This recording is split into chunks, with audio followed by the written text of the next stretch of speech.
Hello, welcome to JJ International. I'm Jaime Salazar, licensed U.S. Customs Broker. In today's video, we're going to talk about one of the most powerful tools importers have to reduce or eliminate duties. Free trade agreements, especially USMCA and the and CAFTA and the General System of Preferences (GSPs). But here's the truth: most importers don't apply them correctly, and that could cause duty refunds, expose you to penalties, or trigger a CBP audit.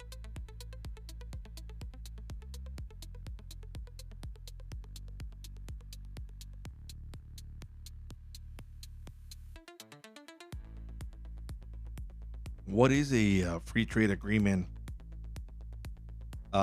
A free trade agreement is a treaty between countries that eliminates or reduces tariffs on qualifying goods.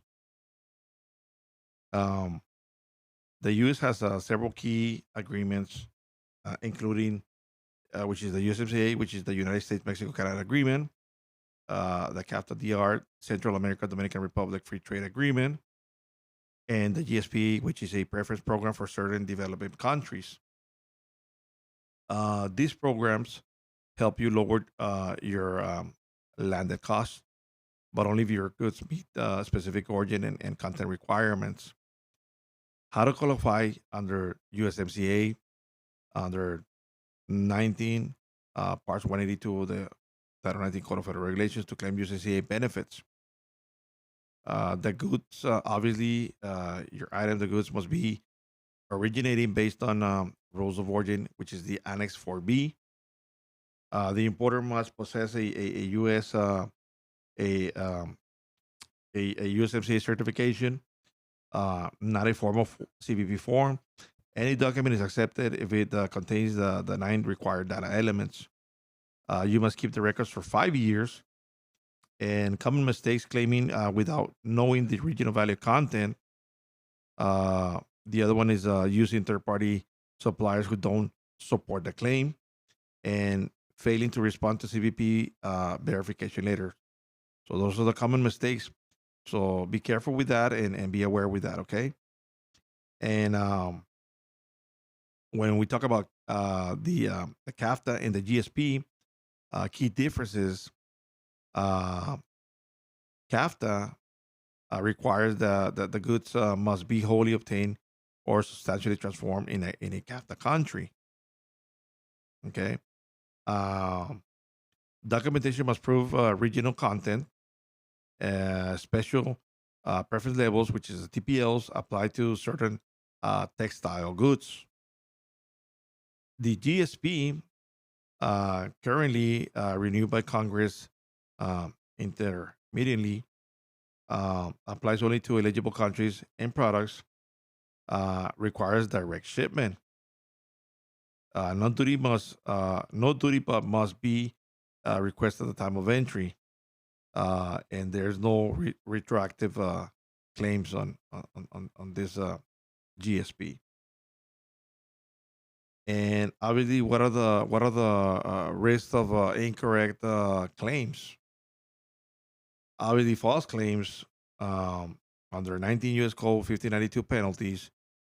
It'll be for negligence or fraud. CBP can issue requests for production or audits. Okay, they can request that. Okay, for production. Okay, importers may be required to repay duties with interest. If you do file an incorrect claim, repeated errors can lead to revocation of broker privilege or free trade agreement access. Okay, and I'm gonna give you some tips for for best practices. This way, you try to implement them.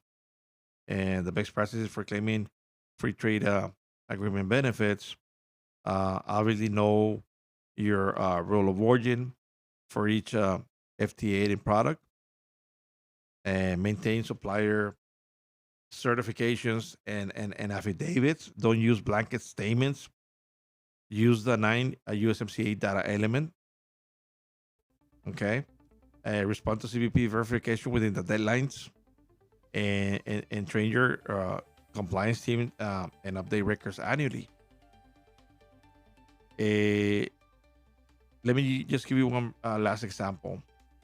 A U.S. importer claimed USMCA for auto parts from Mexico during a CBP audit.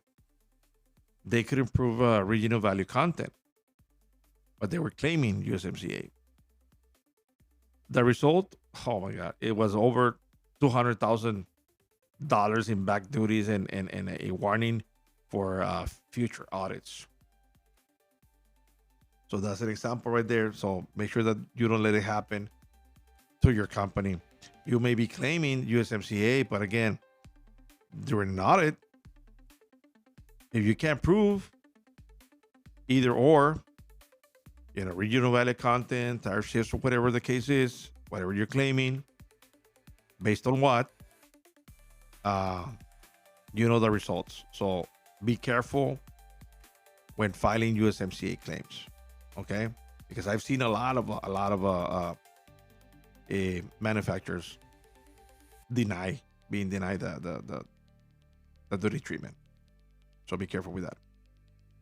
So overall, free trade agreements can save you money, but only if you use them correctly, understand the requirements, maintain documentation, and stay ahead of CBP. Okay. And again, please like, subscribe, and hit the bell for more customs laws and trade compliance tutorials.